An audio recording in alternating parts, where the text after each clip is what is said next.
perhaps shy away from them and go for Spurs and Arsenal players. Excellent. Anyway, Ricky, hope that helped, mate. Ricky from 5th.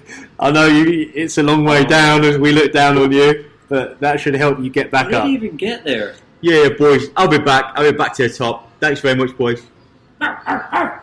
Phil Collins, I told you once already. Oh, his dog's a nightmare, isn't it? Even he's not good old respecting you Phil anymore, Collins. Ross. Yeah. Rick, sorry. We love you, Ricky. Thank you for the question, mate. And I see he's hung up. He's gone, guys. He'll be back next week. Moving on, then, we have got 2 game weeks coming up. We've got game week 15 and game week 16. So much football. Game week 15 starts on Tuesday, guys. So don't be caught out. You have got to make your transfers by Tuesday at 6:30's deadline if you're in the UK, 1:30 deadline if you're here in America. Do not be missing that. Early. It is. It's very soon. And we've got some exciting games coming up this week, though. And 2 of the fixtures over both the midweek and the weekend. I think Leicester is just going to be so tasty. We had talked about their running coming up to before Christmas. I know they've got 2 hard games in City and Liverpool either side of Christmas Day.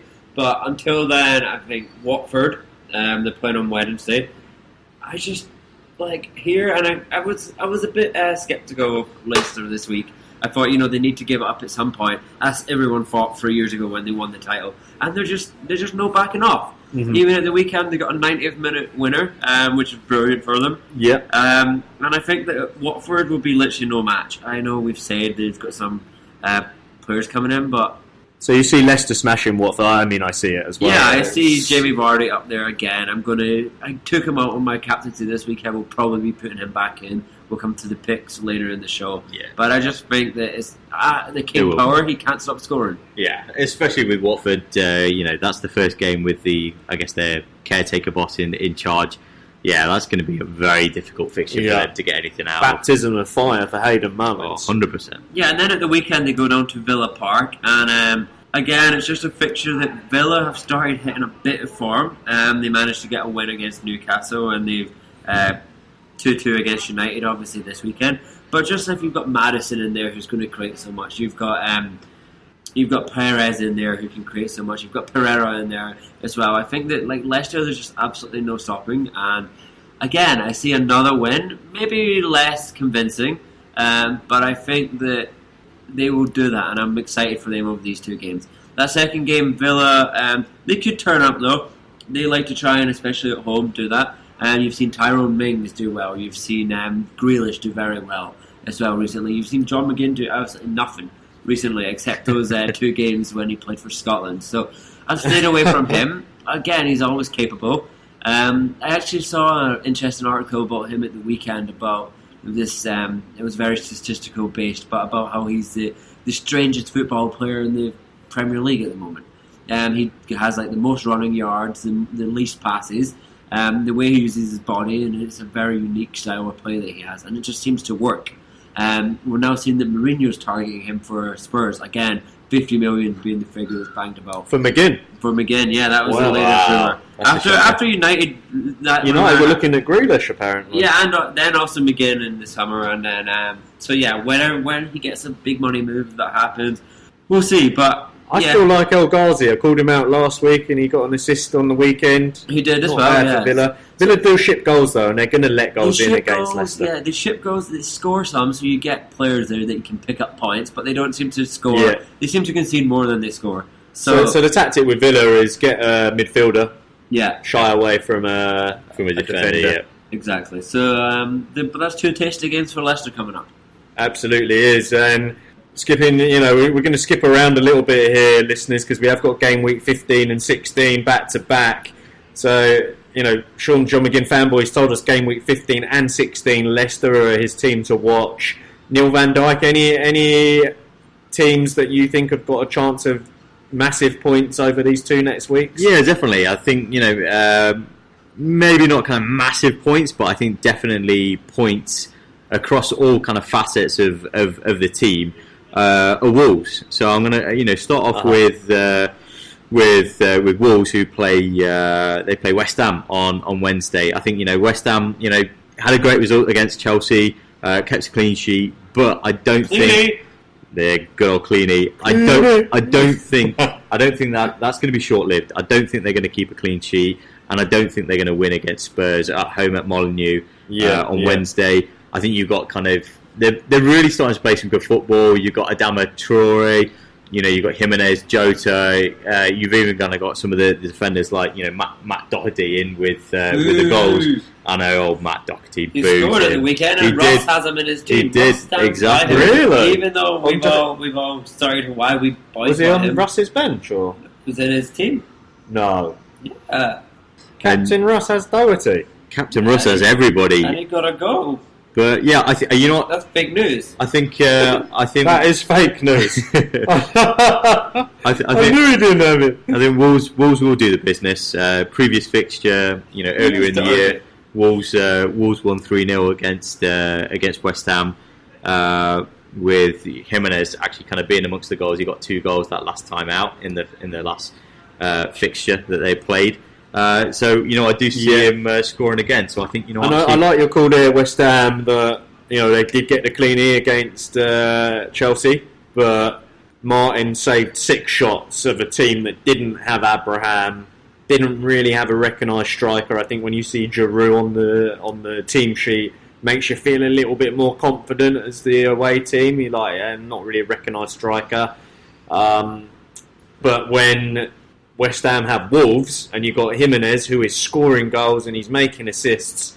I think Jimenez will be licking his lips at playing West Ham, especially with Wolves at home. Yeah, even the likes of kind of Moutinho as well. Let's not kind of forget about him. We've spoken about Jota. He's been amongst the goals. I think he whipped in a great free kick the past game week or the week before that. So yeah, I think kind of from a forward and attacking perspective. We've also got Traore in there, right? Yeah, and we spoke about Traore. So we've spoken about the midfield and forwards, but to flip that on its head, I think kind of with Wolves going into the next game week. So on Sunday, 8th of December, they play Brighton away. So at the Amex.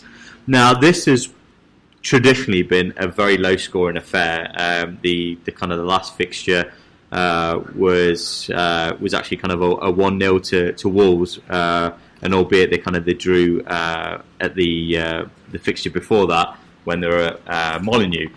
I actually kind of feel that this is going to be a difficult fixture for both teams, but feel that it's either going to be a kind of a score draw, or actually it's going to be a 0-0. In which case, if you got the likes of Johnny or Doherty or Patricio in your team, they'll naturally kind of get you points from the cleanies. Cleanies. The same way if you've got the likes of cleanie. If you got if you've got, for example, Dunk or Matty Ryan in for Brighton as well. So yeah, I think kind of those are games from a Wolves perspective, which could get you points over the 2. Definitely nice weeks. From a Wolves perspective, but then from a Brighton's perspective, on the flip, Brighton do keep clean sheets. Well, they don't necessarily keep clean sheets, but they defend very stoutly, good defensively, defend hard and true.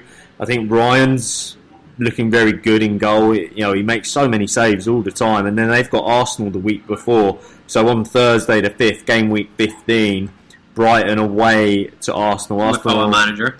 Yeah, Arsenal new Lundberg in his Christmas juncture is taking charge, and I think that Brighton against Arsenal, that's going to be a juicy game, and I think Brighton will do all right in that. Arsenal will probably make a lot of chances, but I can see goals for both teams. But I can also see Ryan doing okay and making quite a few saves against Arsenal.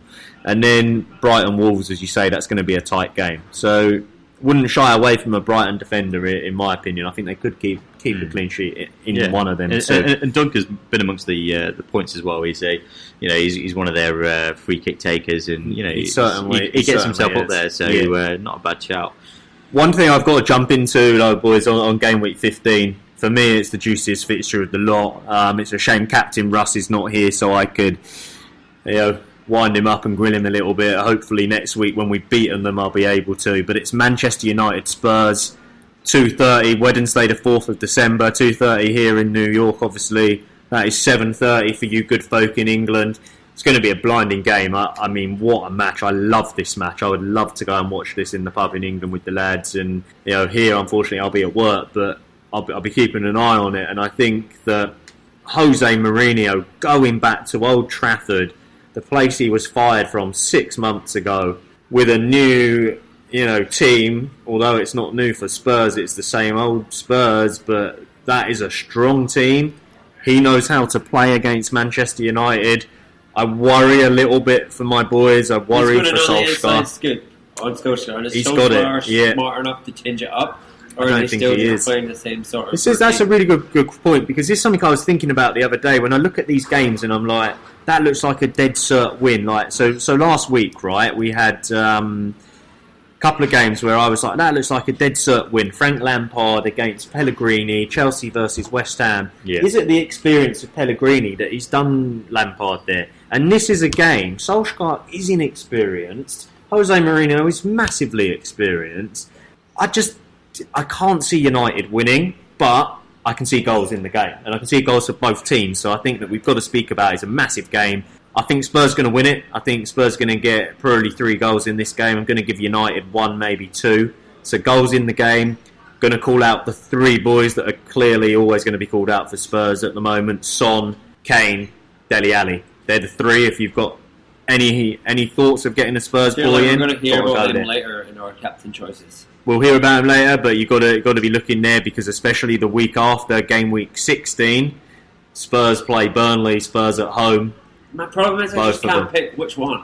And I got it wrong this week with Kane, and I'd go for the cheapest. I think Kane's going to do it in one of these weeks. I just don't know which one. So then Dele Alli is the cheapest, right? In amongst the 3. And to be honest, he's the one player who's benefited and really, it's got the most to prove still. Under Mourinho. Yeah. I think Son's pretty steady, to be honest. I think and Kane has got his wish by getting Pochettino fired. So I think you got badly done. You think that was his wish? You know what? I had a good source when I was speaking to the old El Capitan on the weekend, and he had some insider information on that. Yeah, just the way he was. He had went to his house, and after it's sort of sham. He did sound genuinely upset. I know he also said that he had signed in a waiver that he wasn't allowed to talk about the manner of the sacking. But I'd be surprised. I think you got unlucky with Kane last week. I genuinely would have gone for Kane myself. Good for me. I do think you're unlucky with it, and I think that he's still the right guy to have. If it was a big game time decision, and are you going to remove him this week or not? Go home, and I went home. He's got Man U. Decided. Man U, it's a difficult game. I would like to have him at the weekend though, so I take him back up. Yeah, that's the deploy the 11 million somewhere else, and then put him back in. I don't really know where else I would deploy it. So, if you can afford it, maybe.